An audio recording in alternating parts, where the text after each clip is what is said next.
Prior to beginning the activity, please be sure to review the faculty information and disclosure statements, as well as the learning objectives. After listening to the activity, complete the post-test by clicking the Earn Credit link in the episode description. Downloadable slides and resources are also available. The following presentation is copyrighted by Medscape. No use, broadcast, or recording of this presentation or any part thereof is permitted without the written authorization of Medscape. The following presentation is part of a certified educational activity provided by Medscape Education and supported by an educational grant from Moderna Therapeutics.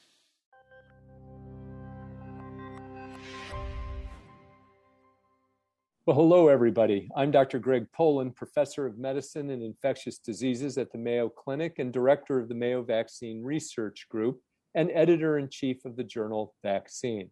This is the second installment of a six-part series of podcasts on the COVID-19 vaccine landscape. And today we're going to talk about COVID-19 vaccines and emerging variants. I am delighted to have Dr. Ashish Jha, who's professor and dean at Brown University School of Public Health in Providence, Rhode Island. I think you're in for a treat. Ashish, I always read your interviews whenever I see them. So I think this will be a great conversation. Let's start with talking about what are the current variants of concern in the US and around the world. Yeah, Greg. So thanks for having me here.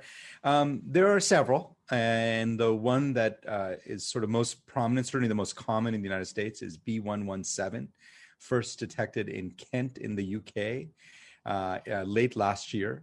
Likely to have emerged even earlier than that, but really widely identified in December of 2020. There's also B1351 or 351, people often talk about as the one first detected in South Africa. There's P1, first detected in Brazil. More recently, we've heard about B1617, first detected in India. In India, people often describe this as the double mutant. Now, it's a terrible term because, of course, as you know, these variants have many, many mutations. All of them do. 617 does not seem to have any more mutations than many of the others. Right. And there's also, to last but certainly not least, there are a couple that have arisen or first identified in the United States. 526 or B1526 from New York and 429, B1429 from California.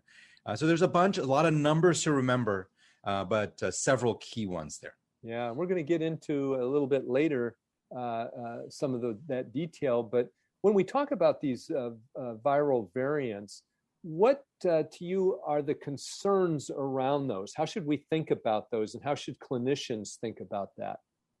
Yeah, so the way I think about this, Greg, is viral variants are concerning basically for one of three reasons. So one is transmissibility. How contagious are these things? How easily do they spread? And we have seen this, for instance, B117 is a variant where we know it's much more contagious. Turns out to be a huge problem.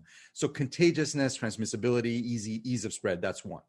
Second is sort of the pathogenicity of it. How sick do people get? Do people get more severely ill? There's some evidence, for instance, on B117 that it may also be more pathogenic. We don't know for sure. That's probably less definitive, but the evidence leans that way. So that's the second. And then the third is the issue around immune escape. And to what extent can these variants escape our immune system? And let me lay out two versions of that. There is the concern about reinfections. We've seen that in places that some of these variants can cause reinfections in people who've been previously infected, have built up immunity. And then, of course, the thing that I think all of us are worried about is escape from our vaccines. We have multiple terrific vaccines, and we worry a lot about will any of these variants escape the immune response that these vaccines are generating. Yeah, exactly. I kind of think of it the same way. These variants of concern in many cases have demonstrated higher transmissibility.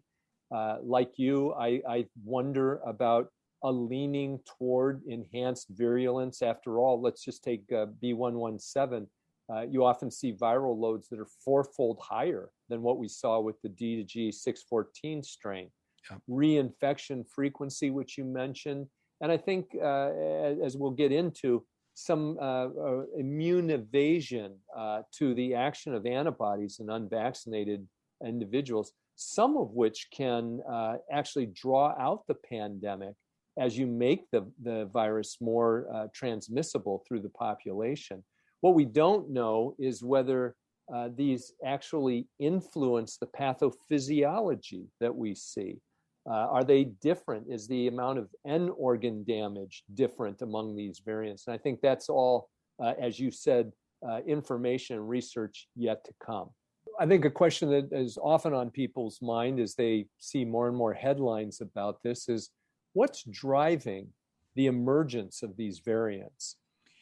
Yeah, so, this is an area where you have a lot more expertise in some ways and in many ways about this than I do, Greg. But let me give you how I have thought about this. We know that this SARS-CoV-2 is an RNA virus. RNA viruses tend to be a little bit sloppy. They're error prone. Exactly. And they make mistakes. And they have a proofreader. They have an editor. But I always think that their editor is not as good as many other editors. And so they let more mistakes slide through. Now, turns out that vast majority of the mistakes make no difference. Vast majority of mutations have no functional impact whatsoever. But what we have seen when we have seen large numbers of infections is that certain mutations, certain errors do end up having functional effects, especially if they build up, and especially if they start affecting the spike protein, notably in the receptor binding domain and the N-terminal domain. That's where the virus's kind of function is really, really important. And when you have an accumulation of mutations that give it certain advantages in those areas, boy, those random mistakes can start adding up to something clinically meaningful. Yeah, Ashish, you're exactly right. In fact, when you look at the crystal structure of the trimeric S protein, you see these mutations accumulating in the receptor binding domain. And apparently, one of those functions is to allow better binding with the transmembrane ACE2 receptor, increasing the infectivity. And then again, mutations we don't understand quite as well in the N-terminal domain and the N5 so-called supersite loop. So then let's move on to talk a bit about what we know about the vaccines and since that's our primary weapon here, what has been their effectiveness against these variants of concern? Yeah, so there's still a lot we're learning, but mostly here I feel like the news is reasonably good. So let's go through, and again, we're not going to go through all the variants. Let's go through the three that I think have had the biggest impact clinically in the world. So B117, again, the variant originally from the UK, widespread now in the United States, widespread in Europe.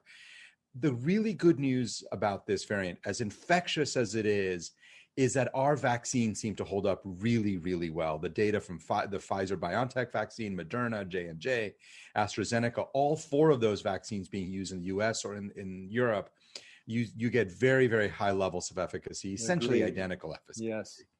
That's a huge, thank goodness. That makes a big difference. 351, the one from South Africa, we have seen definitely diminution in terms of antibody binding. Our antibodies and just do not seem to have the same level of efficacy against 351. The good news is, to the extent that we've studied it, and this is an area we're still sorting out, these vaccines also generate quite a robust T cell response. And that seems to still bail us out, which is why most of the data, and again, a little bit less certain here, but most of the data suggests that people are protected against severe illness, even if they're infected with 351, if they've been vaccinated. So again, I think very, very good news. P1, the one originally found in Brazil, I would say is one we probably understand the least well across all three of these. The best data we have right now for both Pfizer and AstraZeneca suggests reasonably good level of efficacy, maybe even comparable level of efficacy against P1. Moderna, we really just need more data. We haven't studied it as well. J&J, some data to suggest reduced efficacy, again, from the Latin American trials, mostly antibody binding levels kind of reduced, probably reasonably good T cell response. Again, that's what we saw in the J&J trial. So P1 a little bit uncertain. 351, I think the T cells hold up, but less effective on the antibodies. B117, the dominant one, really terrific efficacy. Yeah, Do you see it that way too, Greg? Yeah, that's a great summary, Ashish. Maybe just to flesh out a little bit on that, one of the things I've been impressed with is these vaccines are so immunogenic, and it will be really interesting when we understand a correlate of protection, if that's neutralizing antibody, is that even with 4-fold to 10-fold reductions in neutralizing capability against some of these variants like 351, it is still protective. And I suspect that's a combination of very high antibody levels and, as you say, T cell immunity that's generated by these vaccines. After all, we are developing and generating a very balanced immune response. Th1 biased, yes, but nonetheless a balanced immune response. Well, let's go on to talk about how do we address this problem of these variants of concern. Yeah, there are several things I think are pretty critical to really addressing this. First and foremost is to keep case numbers low, keep infection numbers low. We talked about how these variants arise. Certainly, large outbreaks are a fuel for more mutations. More mutations are a fuel for variants. So keeping infection numbers low. Well, we know how to do that, right? The basic public health response, the non-pharmaceutical interventions, wearing masks when you're indoors, getting lots and lots of people vaccinated, testing and tracing, all the things that we know to keep infection numbers low are going to be absolutely critical. Second is I really do think we need to do a better job of doing genomic surveillance, of sequencing more of these cases. You know, there's a big debate about what proportion of infections should be getting sequenced. The UK is the gold standard here, sequencing between probably almost 10%, 5 to 10% of its cases. The United States is sequencing probably a couple of percentage points, 1 to 2%. I've been working with and I'm encouraging the CDC to ramp that up, and I think that will happen. Unfortunately, places like India with large outbreaks is just sequencing a tiny, tiny portion. If you're not sequencing, you don't actually know which variants are there. You don't know where they're spreading. Much, much harder to manage this. And then, of course, if you really want to get our arms around this, we talked about non-pharmaceutical interventions. You got to get people vaccinated. And getting people vaccinated with these terrific vaccines is going to be important. If we do see more immune escape producing vaccines that may be polyvalent, that are better suited for the variants, I think that may be in the works down the road. And then last but not least, Greg, you know, these vaccines really have to be distributed globally. That we really need a global vaccination strategy. Getting Americans vaccinated, very, very important. Not enough. We really have to get the world vaccinated, and we've got to make that a very high priority. No question about it. This is not any one or several countries' issue. This is a global issue. And I would just say amen and amen to that comment. Well, let me kind of wrap things up here by saying that these SARS-CoV-2 variants of concern we've talked about are in fact a result, an unfortunate result, of a highly transmissible disease that has pretty much gone unchecked until recently. These variants of concern certainly can result in epidemic rebounds, as we've seen in some countries such as South Africa, Brazil. We've gotten hints of it in the US, for example, in most recently in Michigan, and certainly India. And I think, as Ashish and I discussed, ending this pandemic is only possible when we have highly effective vaccines that continue to be effective against circulating variants and which are widely used. And by widely, I mean globally. And we have a responsibility there, as all of us do.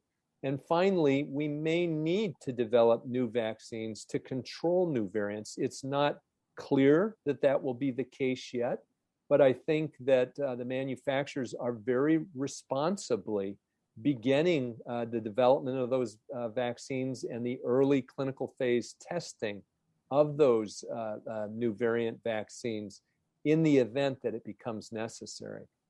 So Ashish, I want to thank you for an outstanding conversation. Very much enjoyed it. And I hope our audience will also find it equally as informative and helpful. Thank you. Well, thank you very much for having me on, Greg. It was a very good conversation. And These variants will continue to be things that we're going to have to look for closely and look at closely. But I really do think if we do our job right, we can get ahead of them, and that's going to be very important. So I appreciate all of you putting this event together. Absolutely agree with you. Thank you, and thank you all for participating in this activity.